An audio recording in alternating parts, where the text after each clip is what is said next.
Good morning, Bucknutters. Welcome to the Bucknuts Morning 5 here on Friday, December 10th, 2021. I am Dave Biddle. I am joined by Jonah Booker for his usual Friday visit.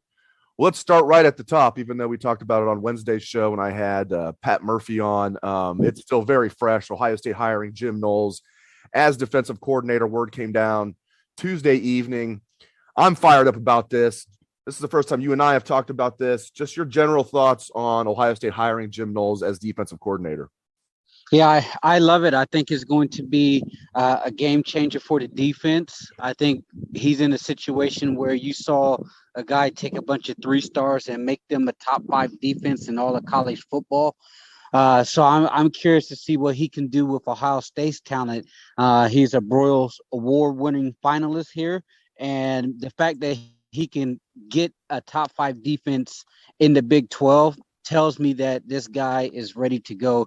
And I think this is critical for Ryan Day because he needs a lieutenant on that side of the football who's going to take charge, create some order, create some structure, and just let these kids fly around and not overthink. And I think that's what you're going to see. And Dave, I was saying it on Twitter earlier in the week after the announcement. I think the biggest detail in regards to this hire that is huge for me is the fact that he is also a linebacker coach. So he's going to go into here. This is going to be his baby. This is going to be his defense that he's going to call. He's going to be in charge, but he's also going to be able to help with those linebackers. So you shouldn't see an issue going forward where linebackers don't know where to fit. Linebackers don't know where to scrape. They don't know how to read their keys currently. So hopefully with him being the general of the defense, that they will also know where they need to be at as far as the linebackers, since he will be heavily involved in that aspect. So many interesting things about this hire. We'll get to more about schematics in a moment. But another thing I love, Gene Smith is opening up the checkbook big time here. Word is that Jim Knowles will be making $2 million per season. It wasn't that long ago where an Ohio State assistant coach had never made $1 million a season. I think that changed maybe like 5 years ago, if that, 4 or 5 years ago, with Kevin Wilson and someone named Ryan Day as well, when they had to prevent him from going to the Tennessee Titans as Mike Vrabel's offensive coordinator. After 1 year at Ohio State, you knew Ryan Day was a hot name when he's getting offered offensive coordinator jobs in the NFL. Anyway, I love that Gene Smith is opening up the checkbook. I did not expect they would be paying someone $2 million a year. And, as I think most people listening to the show know, but maybe not everybody, I mean, Jim Knowles had a lot of suitors. I mean, Florida, Clemson, maybe USC, maybe a few others, LSU, a lot of big-time programs are coming after him. Ohio State had to pay him. Penn State, I think, was coming after him. So, man, I love that Gene's opened up the checkbook here. Yeah, it's big. And for the longest period of time, Gene has had the reputation of being a penny pincher. The stakes are getting high. You look around all of college football, coaches are getting massive deals left and right. I think that with the new TV contracts coming up, a lot of schools are going to be making a lot more money. So that's giving the opportunity to really pay top tier deals to these coaches. And right now, I just think that it's so critical for Ohio State to get it right on that side of the football, because they just need a competent defense that's going to get stops. And if it's going to cost a little bit more, then so be it. And the one thing that I really like about this, and I think it speaks volumes, is the amount of Oklahoma State players going to Twitter and wishing him nothing but the best, and talked about how he has such a positive impact on their lives. So you never saw any hard feelings coming from the Oklahoma State players. Everybody was just like, he's a heck of a coach. He's a great mentor. He's a great teacher. He knows his stuff. And if you ventured over to the Oklahoma State 24/7 boards, they're pretty upset as far as their fans, because they felt that Oklahoma State didn't do enough to keep him. And basically, they should have given him a blank check and he writing his number. But at the end of the day, Gene stepped up. I think the next step is he needs to get Ryan Day paid, because there's no way, if you look at Day's current contract and the way the landscape is shaping in college football, that he doesn't at least deserve a pay bump. No doubt about it.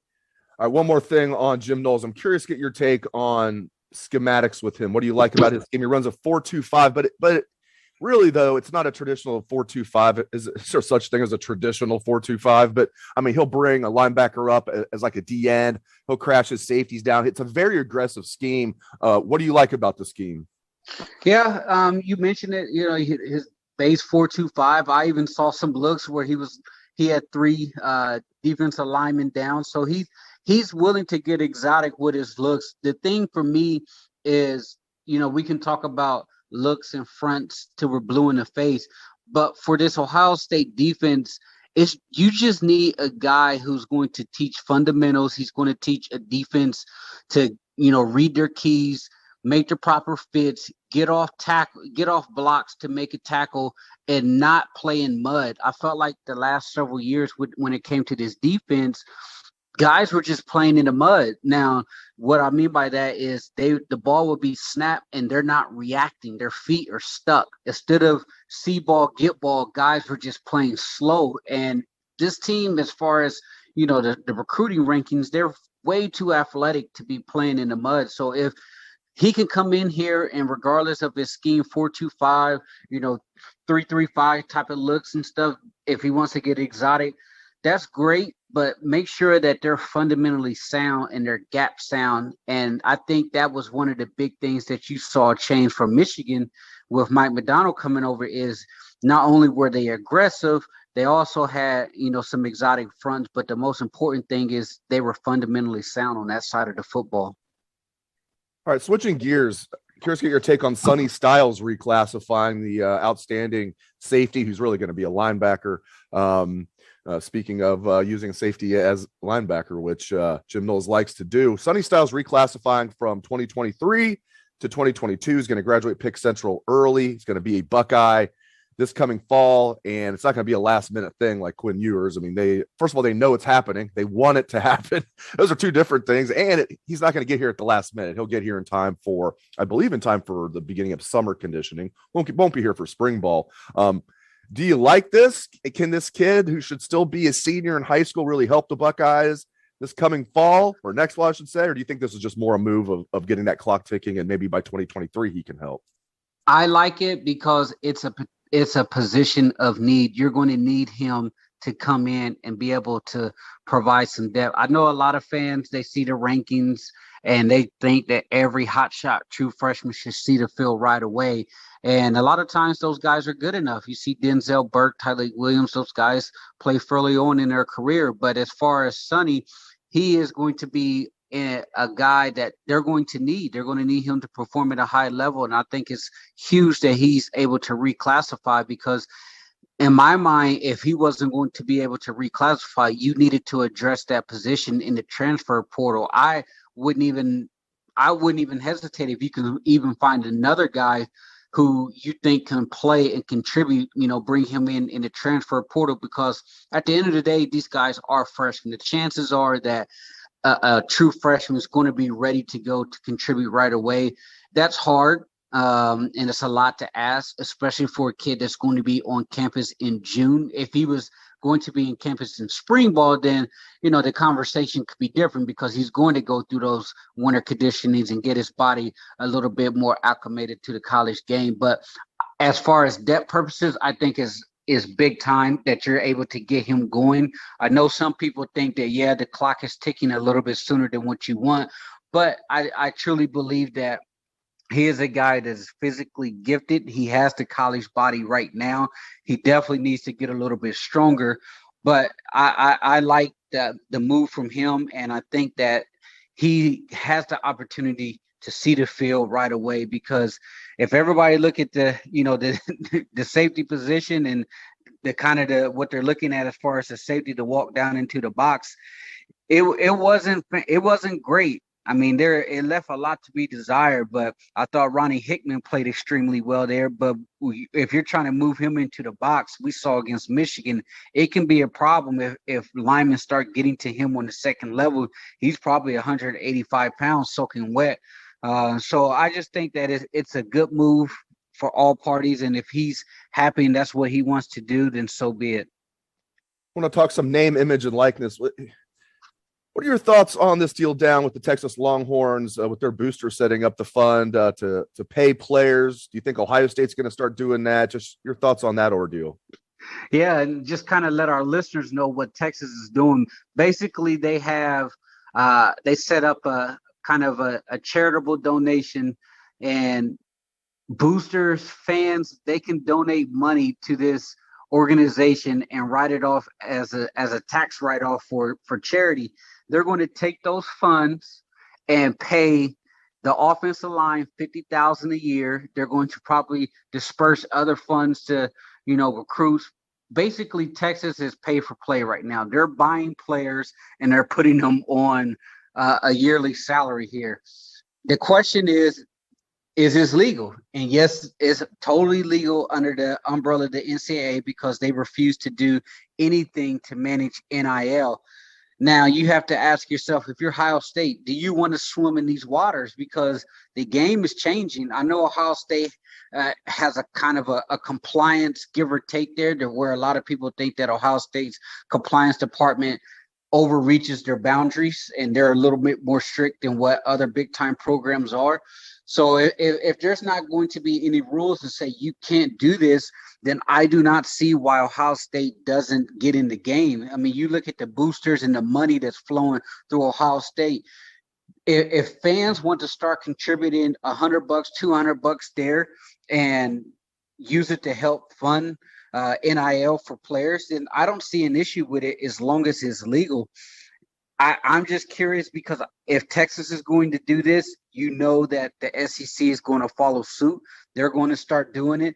And when it comes down to recruiting battles, you're going to have to ask yourself, will we lose this kid because we can't offer him $50,000 a year? Obviously, not every school is going to be able to, afford that. If you're a high-end blue chip guy, the end goal is to make it to the NFL. That's where the big money is at.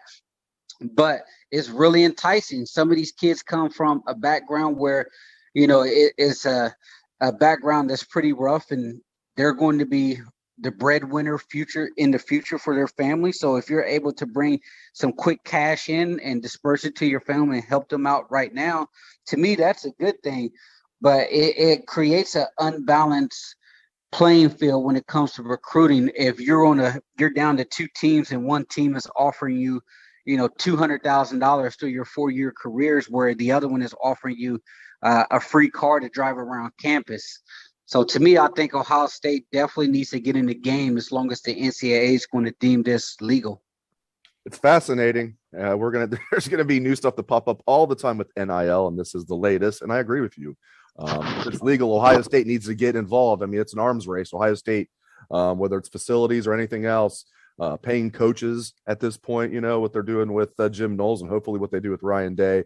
It's an arms race in all aspects. And I agree with you. I think they should, and I think they will follow suit as long as that stays legal. All right, last thing. And really the NCAA has no teeth anyway. So, I mean, it's not like they run college football anyway. So what the NCAA says goes in one ear and out the other for me. All right, last thing. I'm curious to get your take on what's going to happen next year with Harry Miller.